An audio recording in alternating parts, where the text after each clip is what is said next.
the outdoor cultural museum called Old World Wisconsin. And Bill was responsible for the original master plan for this outdoor museum, which is a 600-acre multicultural outdoor museum, which is now in its third year of operation and about one-third complete. Bill is teaching primarily in the graduate program in landscape architecture. His interests and his major areas of emphasis is in historic preservation, and this is one of 5 areas of emphasis in the graduate programs in landscape architecture at Wisconsin.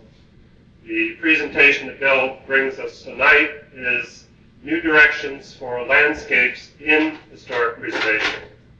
I'd like you to all welcome Bill Tishler.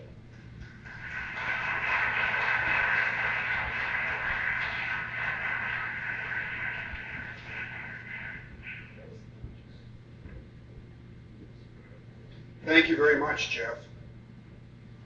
Let me say it's a great pleasure to be with you this evening here at Ball State. I've just taken a quick tour of your new building with your dean.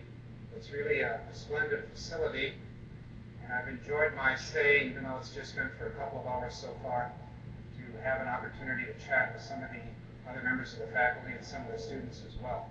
So it's a real pleasure for me to be here to talk about the role of the landscape in historic preservation and some of the new directions for the landscape in the preservation process.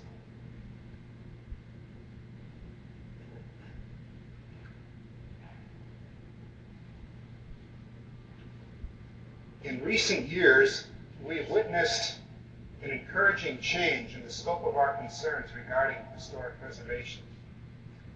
Initially, preservation focused primarily on the buildings and places that reflected the important people and famous events of our national history. Today, however, we're beginning to recognize that the fabric of many of our historic environments involves a much more complex assemblage of resources which encompass sites, districts, neighborhoods, and even entire regions. These larger geographic units all utilize the landscape for their setting and for their context. It was the landscape which also attracted the people and provided the resources that were later shaped into features which assumed historical significance. Thus, an important component for much of the very character of the historic environment is the landscape itself. Yet, we find that in many historic preservation efforts, the landscape is misunderstood, ignored, or included only really as a token embellishment, while architectural resources receive primary emphasis as the dominant and important element of our history. The neglect of the landscape has been further complicated by the ineffectiveness of public programs to place the landscape into its proper context as an integral part of the historical scene. Can we have the lights, please, in the first slide?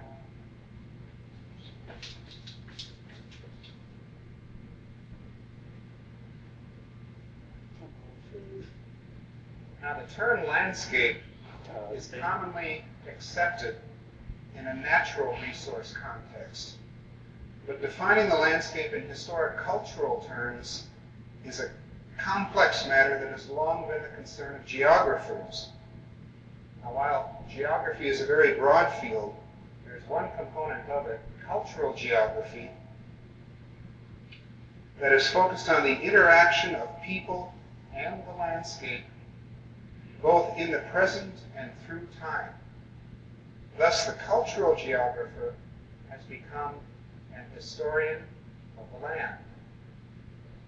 This school of geographic thought, pioneered in the 1920s by Dr. Carl O. Sauer at the University of California at Berkeley, used the term cultural landscape to describe what cultural geographers actually study. In Sauer's words, to quote,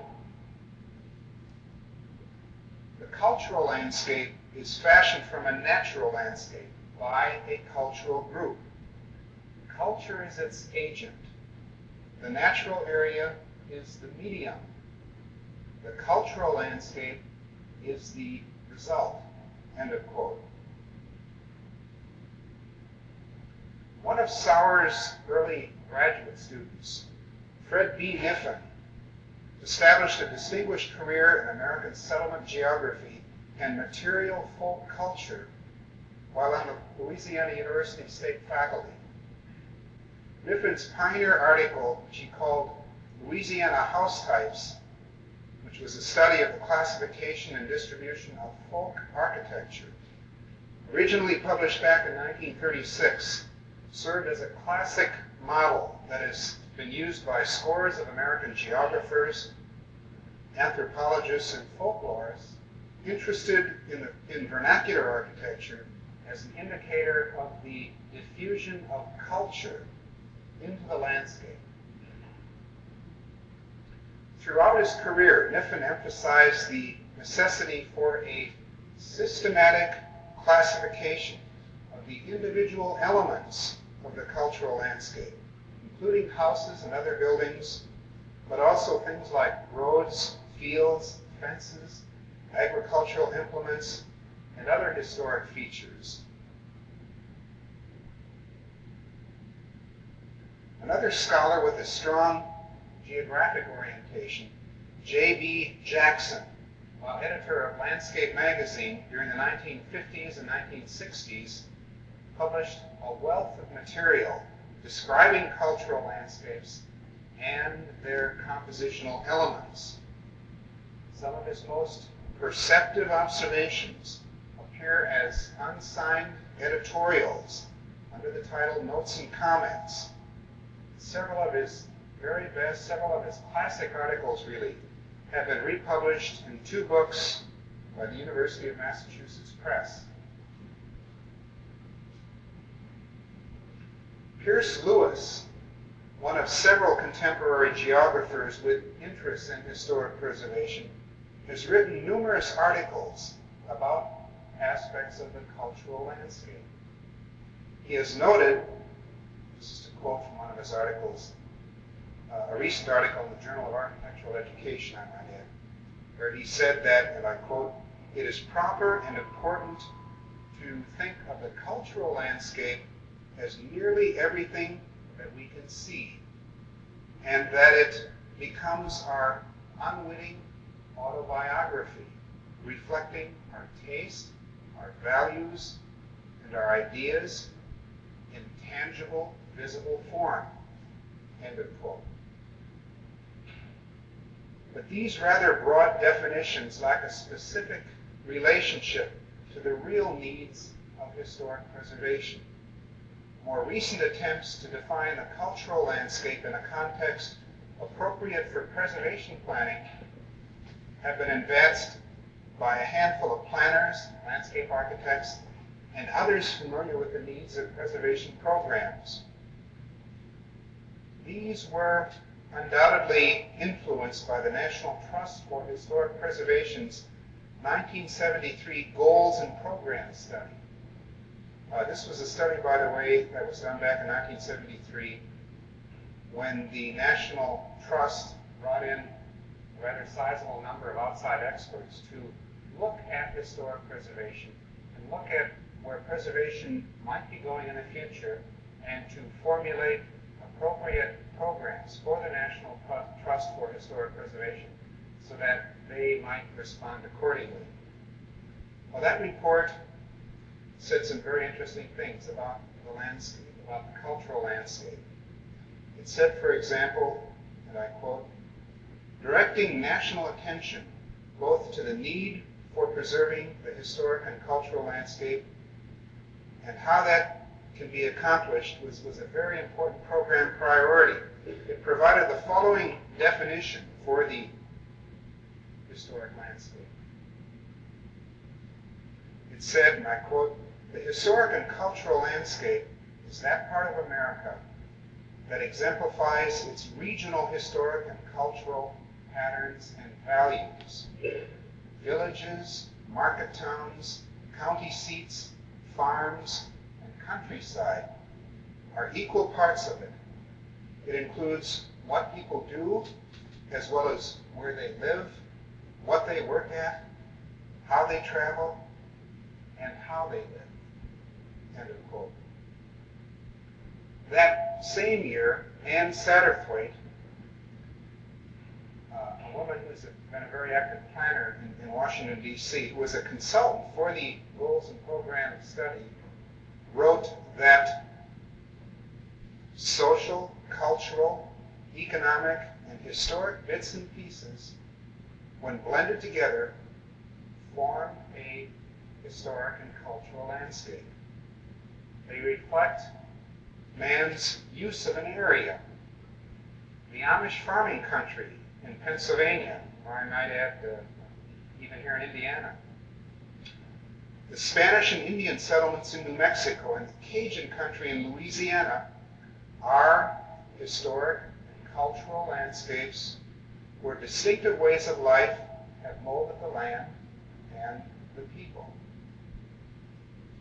Carol Galbraith, another preservation planner, speaking at a National Trust for Historic Preservation conference on conserving the historic and cultural landscape, sets forth some rather interesting and extensive criteria for defining landscapes that were significant for historic cultural reasons. She describes such areas as places in nature that have acquired significant associations with human activities and human events. Human values, not ecological facts, distinguish the American historic and cultural landscape from natural areas that are a critical concern for other reasons. While these definitions are still quite cumbersome to traditional historic preservationists, they do reflect, I think, some rather interesting attempts to incorporate the vast potential of the landscape into the mainstream of historic preservation activity. Now, the background of America's historic preservation movement provides us with some rather interesting insights into the role of the landscape in the preservation process. While overwhelmingly oriented toward buildings, historic preservation has, on at least a few occasions, given the landscape its deserved significance.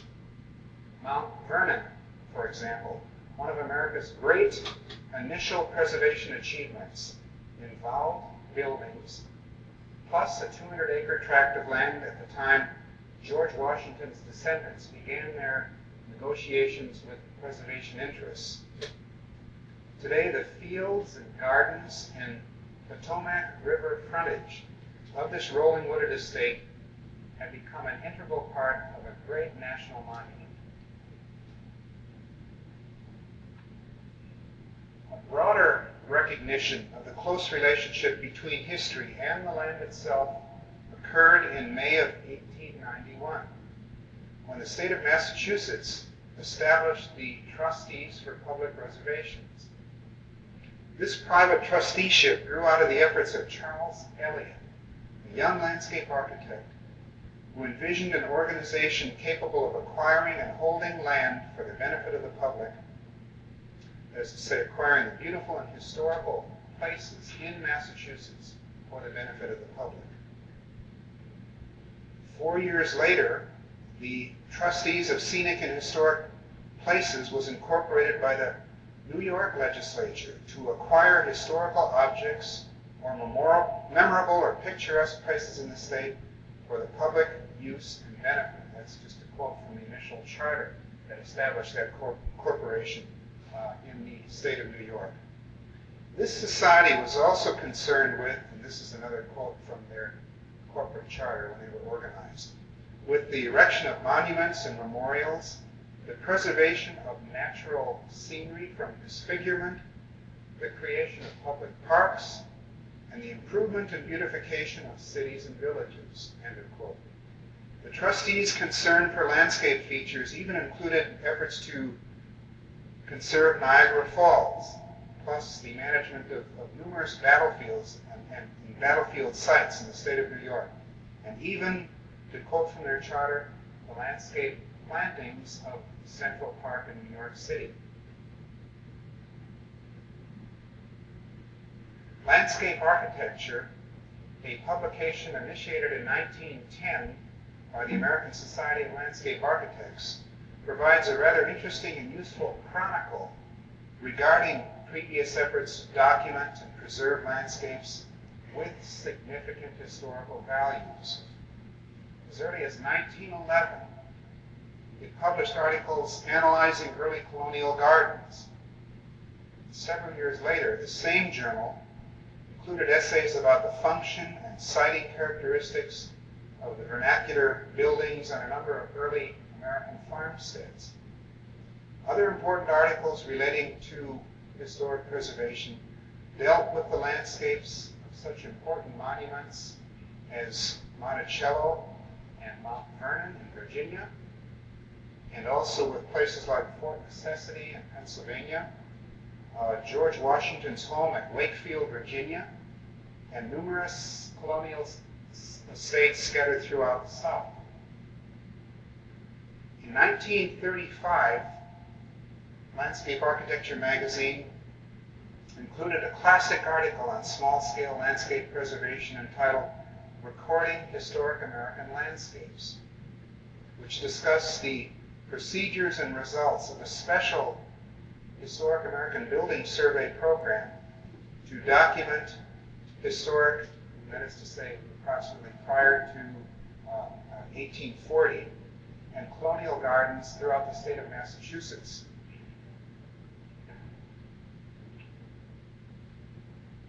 During the 1930s, important contributions were made to the process of restoring and managing the landscapes of prominent historic environments.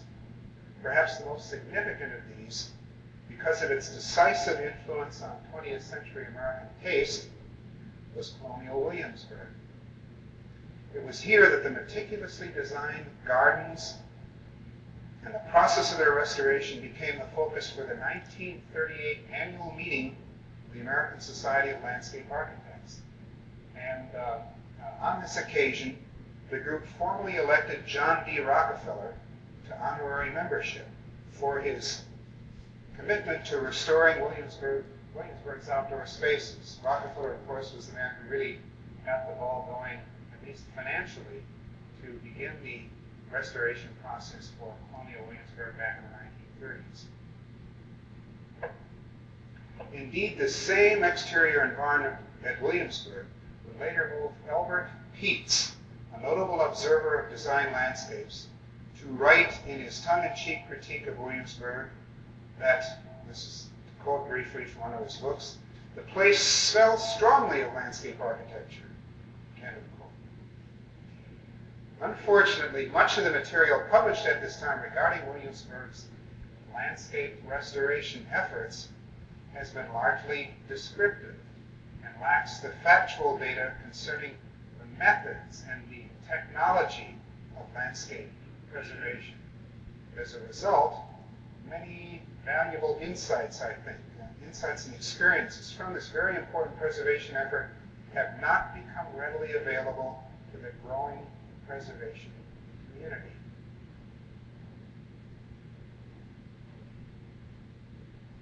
This era also saw the National Park Service become active with numerous restoration projects that provided new and broader dimensions for landscape involvement. Among the most noteworthy were the Great Smoky Mountains National Park, Colonial National Historical Park, George Washington's Birthplace National Monument, and the Chesapeake and Ohio Canal. All of these projects, in one way or another, involved the landscape. Landscape played a rather important role in all of these National Park Service efforts. When viewing the immediate post-World War II era, the role of the landscape in historic preservation activities is aptly summed up, I think, by Norman T. Newton's book, Design on the Land, the Development of Landscape Architecture, where he says, and I quote, "The postponed historical activities of the National Park Service were resumed, principally on the pre-revolutionary Atlantic seaboard, with emphasis on Philadelphia's Independence Hall complex and on outlying sites around Boston in connection with the Minuteman Historical Park. Private efforts were again possible at points throughout the country. After World War II, America's development boom resulted in the wholesale destruction of cultural and natural resources that perhaps has been unprecedented in the world's history. In response to this threat, a wave of environmental consciousness, the so-called ecology movement, swept across America. It's interesting that this year marks the 10th year of Earth Week. I understand you recently had some rather interesting activities to mark that very important year right here on the Ball State campus. This new concern for a land ethic resulted in a growing interest in utilizing ecological concepts as a basis for land use planning. Fortunately, two leading advocates of this methodology, Professors Ian McHarg and Philip H. Lewis, Jr., recognized that historic and cultural features must also be considered as integral resources of the landscape, right along with natural features. Both emphasized the interdisciplinary nature of their work. McHarg stressed the necessity of bridging relevant sciences to planning and design activities, while Lewis called for, this is to quote from one of his early articles, for each profession to contribute unique knowledge. For example, architectural historians could select man-made structures with historical qualities. Anthropologists could find patterns of prehistoric culture, and so on. This slide shows a map of some of Professor Lewis's early work in my home state of Wisconsin, where when he first came to Wisconsin, and while he worked for the State Department of Resource Development, he undertook a very involved and extensive and elaborate resource survey for the entire state. He made a series of large-scale maps on which he plotted the critical environmental resources. And again, I want to point out that he dealt with the historic and cultural features of the Wisconsin landscape as well as the natural features.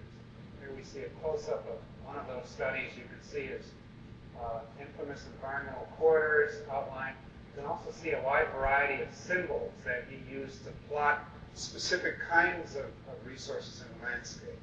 What I think was rather intriguing about that study is the due attention that was given to historic and cultural resources. And we could look at several hundred symbols that he developed and see that some of them do in fact represent various types of cultural resources, whether they're old lighthouses or operating mills or log farmsteads or whatever.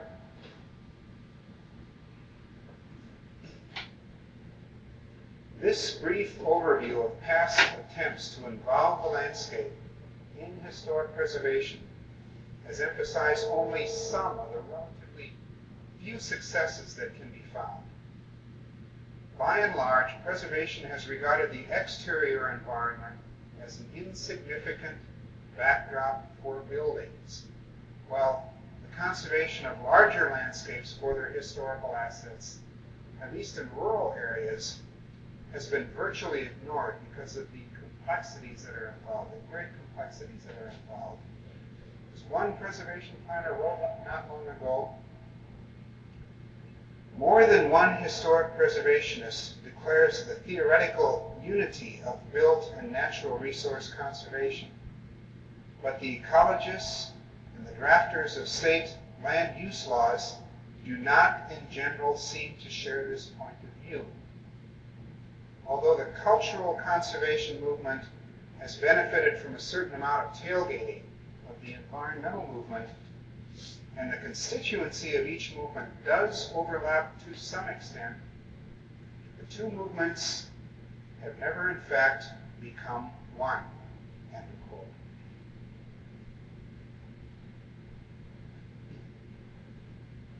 As we look to the future, it is quite clear that the landscape can play an exciting role at all levels of historic preservation activity.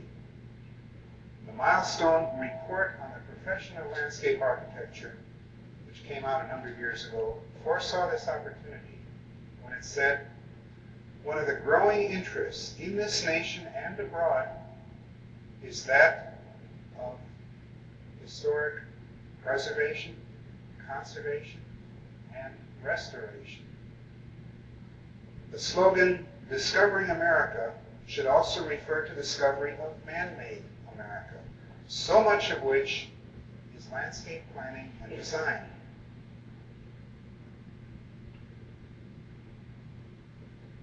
At the same time, landscape architecture and other closely allied disciplines are beginning to express growing interest in historic landscape preservation. This is evidenced by the expanding body of literature, as well as the increasing number of conferences and symposia that are dealing with the subject. We find articles on historic landscape preservation appearing now in such journals as Landscape Planning, Historic Preservation, the Association for Preservation Technology Bulletin, which comes out of Ottawa, Canada, Histics, Preservation News, Landscape Architecture magazine has devoted an entire issue to the emerging science of garden restoration. Just a few years ago, back in 1976, this was actually. With another issue on historic preservation scheduled for early in 1981. In the popular realm, the emergence of Rudy and Joy Favretti's two books, which they call Landscapes and Gardens for Historic Buildings. The second one is titled For Every House a Garden, is bringing the topic of garden restoration before a much broader audience. Recent annual meetings of the Society of Architectural Historians, through its chapter for landscape architecture and the Allied Arts, as well as the American Society of Landscape Architects, the American Association of Geographers, and other professional organizations have included in their programs recently illuminating sessions on historic preservation and landscape history. Other recent conferences focusing attention on aspects of historic landscape preservation have been sponsored by Iowa State University, Kansas State University, the Winter Tour Museum in Delaware, North Carolina's Stagville Preservation Center, the Preservation League of the State of New York, and the Rural Areas Project of the National Trust for Historic Preservation's Mid-Atlantic Field Office out of Washington. Actually, that organization is holding its second Rural Conservation Conference in June. I attended the one last year, and it was very well attended. There must have been about 700 or 800 people there. The attendance far exceeded their initial expectations.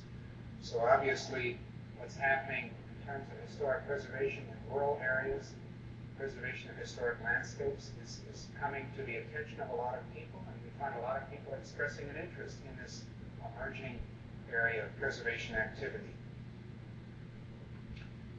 We find new preservation horizons being established where the quality of landscape preservation work has been cited by national awards programs, by glowing editorial commentary in the planning and design literature, or by the excellence of the work being undertaken. It's just a small handful of some of the many studies that are coming forth now that do involve elements of landscape preservation. The study for New Harmony, Indiana, for example, right here in the state of Indiana, is a very interesting study for a very interesting project. A study from Marshall, Michigan, done by the landscape architectural firm Johnson Johnson Roy, is an excellent urban neighborhood study, I think. We find other studies underway for the Korean settlement in Florida, the Urbana colonies in Iowa, small towns in Kansas, 4 rural counties in Iowa, managing the sense of place, which is a study of small towns in Texas. These are just a few of the many things coming out that are dealing with elements of the historic landscape.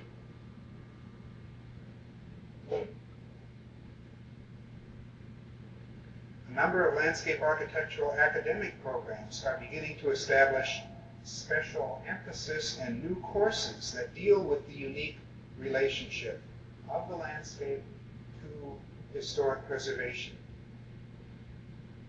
And with these same programs comes the promise of research efforts to develop new information and new techniques and all their related published data.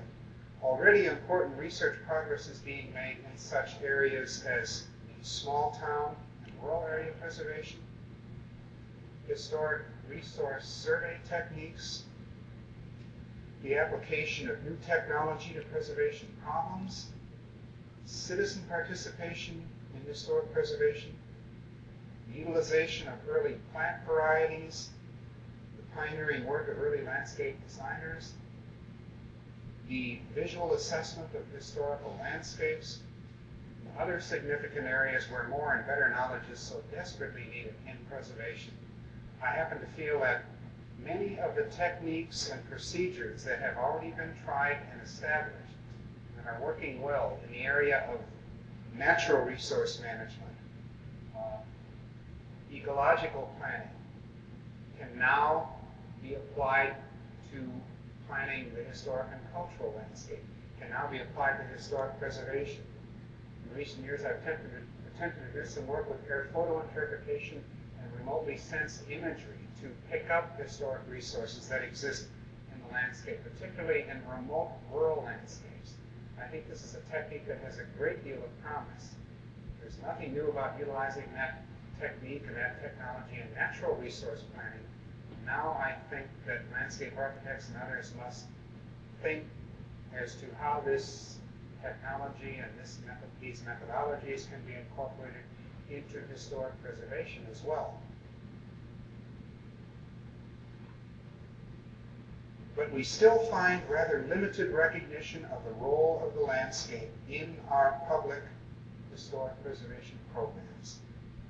The National Register of Historic Places, for example, has the potential for the inclusion of historic landscapes, but actually few such listings really exist.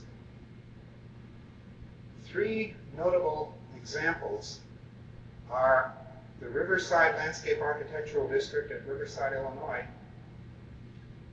This is a 1,500-acre suburban landscape designed by Olmsted and Calvert Voss. Another interesting example that has been designated to the National Register already is the 14,000-acre Green Springs Historic District in Virginia, which is, I think, an excellent example of a rural historic and cultural region. Another excellent example is the 16-mile-long Hudson River District in Dutchess and Columbia counties in New York. But actually only a handful of listings are on the register exclusively as sites representing significant works of landscape architecture. An attempt to establish a comprehensive list of designed landscapes having potential for national landmark potential is now being made by the American Society of Landscape Architects Committee for Historic Preservation. And hopefully this can begin to serve as a useful vehicle to gain landmark status for a greater number of worthy historic landscapes. One of the most encouraging developments in terms of its potential for working with landscapes having significant historical values is the National Heritage Program, which is being carried out by the Heritage Conservation and Recreation Service. This relatively new agency administers historic preservation as part of a comprehensive effort that also involves protection for natural areas. In theory, this concept appears to be the kind of approach necessary to establish a broader environmental focus for historic preservation and provide an expanded role for the historic and cultural landscape. Preliminary studies by a task force that prepared recommendations for the National Heritage Program have already suggested that the National Register listing categories could be expanded to include 3 new place-related categories of tangible cultural resources. That's a quote from the study that established these new criteria. But the important thing, I think, here is that each of these new categories would have some important implications for the landscape elements. Now, these 3 categories were defined as follows. Excuse me. First, a network. This was defined as a system of related or connected physical units generally spread over a large geographical area and sharing a common cultural identity or purpose. Now, I've tried to show in this slide an example of a network as it relates to my native Wisconsin. This happens to be a slide of a very rural area in the cutover country of northern Wisconsin, which was settled very recently excuse me, by immigrant groups who came to the area directly from Europe. And today we go into this landscape and see many of the buildings and many of the farmsteads that still remain. Most of them have since become abandoned, but they're here. And there's one particular township in Wisconsin, northernmost county, Bayfield County, which borders on Lake Superior, in which a large settlement of people from Finland came. And the Finns, I have a great deal of admiration for because, in my judgment, they were among the best of the log builders. That is to say, they carried on a long European tradition of building in wood, log construction. Scattered throughout Bayfield County are literally hundreds of these really excellent, sturdy, well-built, finished log buildings. Houses, barns, farmstead, granaries, saunas, righis, which were buildings used to dry grain. It's an incredibly interesting network, and I think an area like this perhaps would fit very nicely into that new category for National Register designation. Okay, the second category is simply a cultural landscape. That's the definition they use. Cultural landscape, which was defined as an open space, natural form, or setting that is significant primarily for its environmental relationship to or historical association with other cultural resources. Now, an excellent example of a cultural landscape, I think, is Walden Pond near Concord, Massachusetts. An incredibly interesting natural landscape. At least much of it is, a good part of it is still undeveloped. The pond, the lake, an interesting natural landscape in itself, but also tied with it is the important historical and cultural association with Thoreau. Thoreau spent time here on Walden Pond. He built a cabin. He did a lot of thinking. And it was here that he did a lot of writing. And it was also here where he established a lot of his ideas about the conservation ethic and the whole concept of wilderness in America. So Walden Pond, I think, is a prime example, an excellent example of a cultural landscape. It's an interesting landscape for its natural qualities, but also tied to those natural qualities are certain cultural and historical associations that are of perhaps equal importance. Okay, the third type of resource was defined as a neighborhood. A neighborhood was designated as an area possessing a significant concentration of tangible cultural resources such as buildings united by past events or character, or of intangible cultural resources such as ethnic identity, occupational character, or traditional manners and customs. Perhaps every large city has the type of neighborhood that would meet this definition. Certainly San Francisco's Chinatown stands out very strongly as an area meeting the criteria because of its fascinating association with the Chinese who live in this part of the city. A further benefit of the National Heritage Program is the opportunity it provides for bringing together the somewhat divergent groups that are concerned with either historic preservation or natural resource conservation. Whereas these interests have sometimes operated in conflict with each other, we can now find a single program in which historic preservationists and environmentalists can work together to reinforce each other. The recently formed American Heritage Alliance is a good example of this kind of joint cooperation. The American Heritage Alliance, I might add, is a coalition of preservation and conservation groups that's been formed to facilitate passage of the National Heritage Act, which is presently, as I understand it, being debated now by Congress. Modeled after the Alaska Coalition, the American Heritage Alliance includes such groups, this is a really interesting combination, as the Conservation Foundation, the National Association of State Archaeologists, the National Parks and Conservation Association, the National Trust for Historic Preservation, the Nature Conservancy, the Historic House Association, many other groups concerned with our nation's heritage. But what's important here is that the preservationists and the conservationists are in fact coming together. They're coming together to support this legislation, and I think that coming together is a big step and an important step in the right direction, because too often in the past they've not always really recognized each other, and there have even been times, sadly to say, when they've been in conflict with each other, like when we try to preserve large natural areas that may involve historic buildings, and the buildings are obliterated in the process of making it a national forest or a state park or whatever. By the same token, many times historic preservationists have completely neglected or have not really been aware of the natural features of a historic environment. So I think there's a lot of room and a lot of potential for the two groups to come together. I think the fact that they are in fact beginning to come together within a single federal agency is very appropriate, and I think bodes well for preservation's future. One of the most promising activities to take place regarding historic landscape preservation occurred quietly in 1978 at New Harmony, Indiana.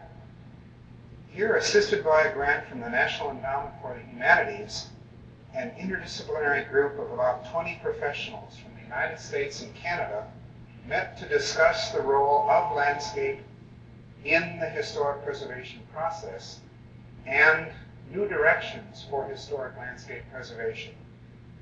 The meeting proved to be very successful, I think, and those in attendance agreed to establish an informal organization called the Alliance for Preserving Historic Landscapes. The group met again just this past summer at the Clearing, which is the home of Jens Jensen, who was an early Midwestern landscape architect, at his home in northern Wisconsin. Here they formulated plans for an historic landscape preservation symposium to be given at Colonial Williamsburg in June of this summer. Hopefully this organization can expand its ties to more people and provide an effective mechanism which brings together in a mutually supportive way the variety of organizations and professions addressing historic preservation, particularly historic landscape preservation. So in conclusion, I want to say that the preservation of historic landscapes is a complex and many-faceted problem because it's embroiled in issues relating to land use, urban sprawl, preservation of agricultural land, and natural resource conservation. Yet in the words of the eminent British historian W.G. Hoskins. Let me quote from him. "The man-made landscape, to those who know how to read it, is the richest historical record we possess." End of quote. Historic preservationists have always accepted the concept of preserving buildings as the essence of our heritage. Now we must bring the land itself to this same level of recognition. Thank you very much.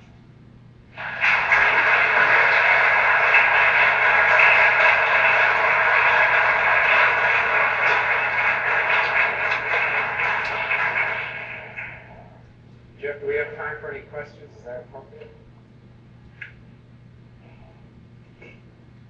Yes, sir.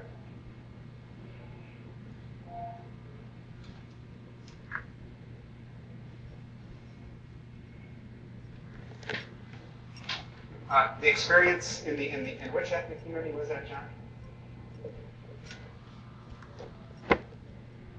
Old World, Wisconsin? Yes, sure. That is a very interesting project that is now under construction. It opened about 3 years ago. It came about because not only does Wisconsin, I think, have a very interesting landscape. There's a lot of landscape diversity. It doesn't have the mountains and the deserts and so on, but there's a lot of good landscape in between. Into this landscape, for many complicated reasons, also came many ethnic groups. Actually, more than 40 distinct nationalities settled in the Wisconsin landscape.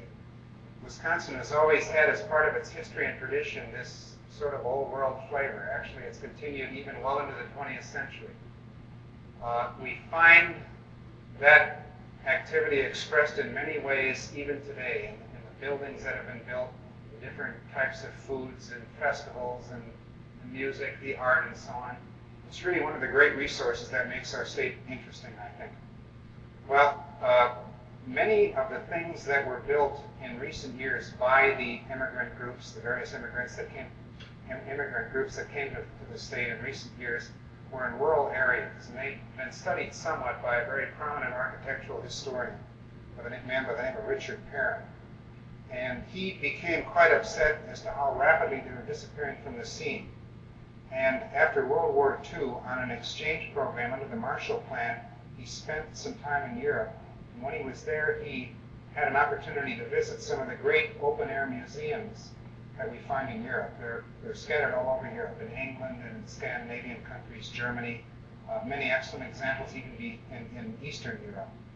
And he came back to the United States, and he'd been studying buildings, the rural historic buildings of Wisconsin, for a lifetime, really, and suggested this concept as a way of possibly keeping some of them.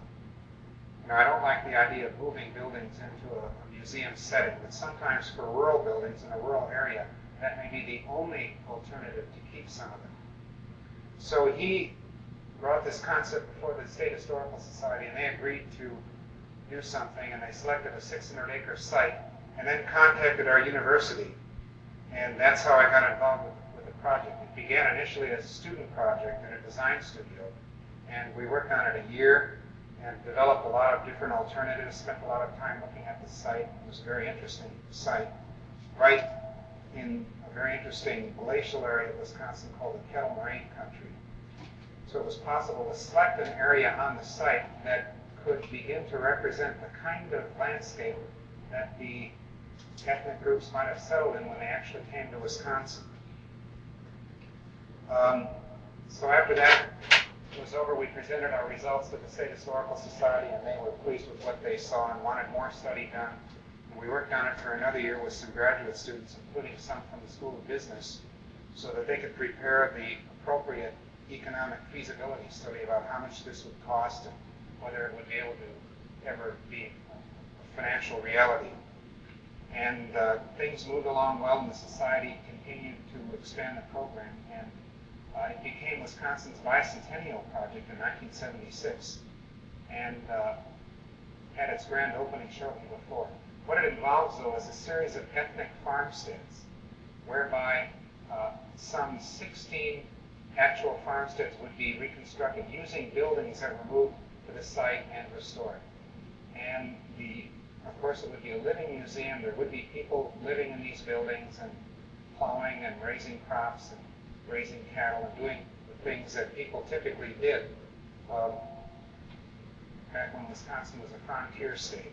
The problem with the project all along has been the lack of information about what these people did. We have a very good history department at Wisconsin. They're very strong in things like French constitutional history and diplomatic history and so on, but really very little has been done about what's in our own backyard.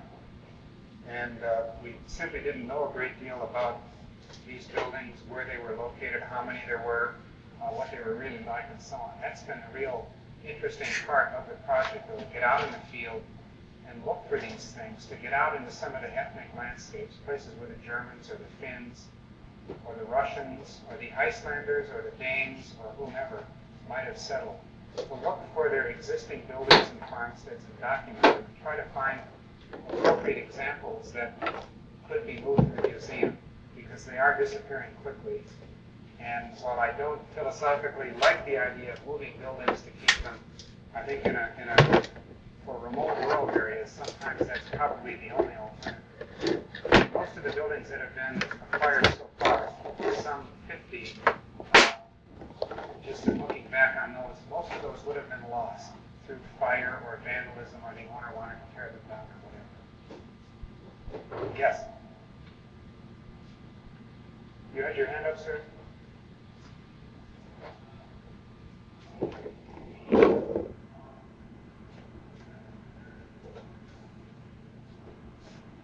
I'm sorry, I'm having difficulty hearing.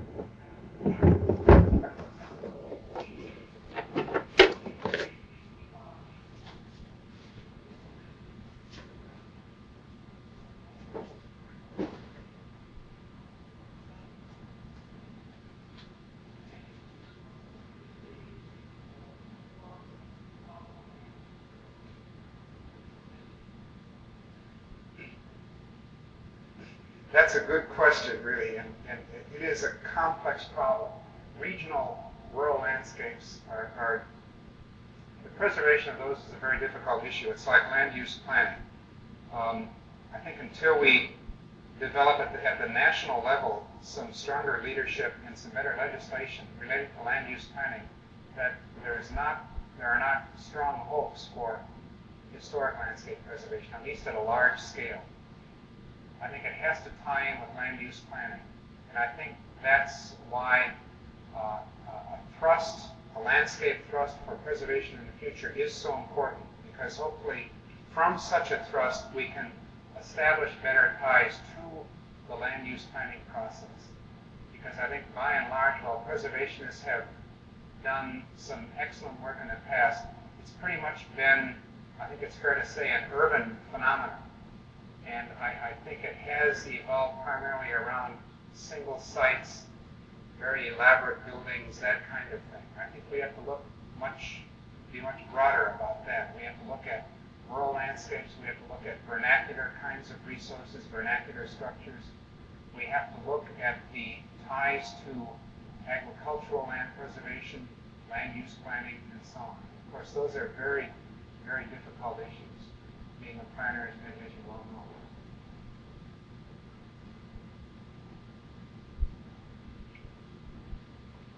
Thank you very much.